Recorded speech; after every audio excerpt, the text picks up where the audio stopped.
Damn, Steven Universe hitting us in the feels yet again with a stellar episode in Storm in the Room. I'm gonna try to do my best to keep it together talking about this episode, but there's just a surge of emotions flowing through me at this moment, which, if you've seen the episode, I'm sure you feel the same way too. So what did we learn from this episode of Steven Universe? Being left to his own thoughts without the presence of the crystal gems or his father, it's interesting to see what Steven thinks about. I'm sure we've all had those moments where we tend to feel alone, and with Steven seeing the constant reminder of his mother's mural, he was focused on wanting to know the real Rose, not the one he's been told about by others. We know that nothing that is materialized by the room is real, but motivated to find out more and to see his mother, Steven's emotions, his gem, influenced the room to create a vision of his mother. We see a more subdued Rose Quartz, one that is more mature and reserved than previous depictions of her. This was the first interaction with her son, and the actions within the room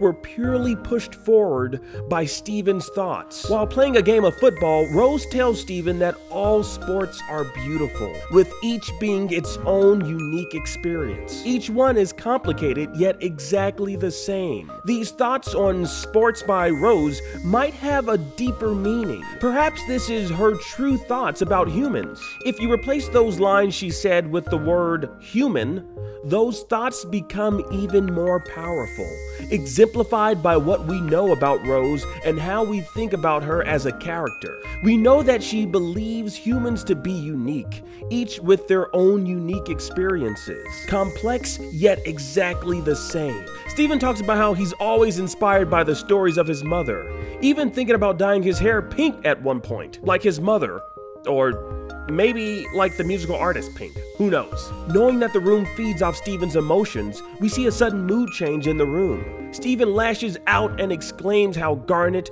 Pearl, Amethyst, his father, Greg, none of them knew what to do when she left. Steven assumed that he was a manifestation of her fears of facing her responsibilities as a means of running away from them. But the truth is, she's part of Steven, so running away is not an option.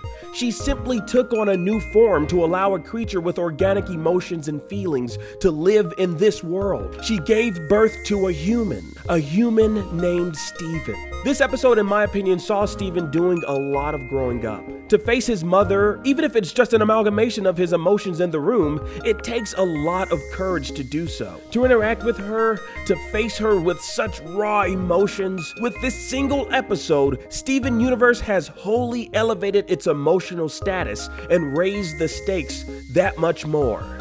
The feels, man! So what are your thoughts on this episode of Steven Universe? If you cried, that's totally fine. So did I. Almost. Yeah, I did. As always, thanks for watching, and I will see you in the next one, friends. Peace.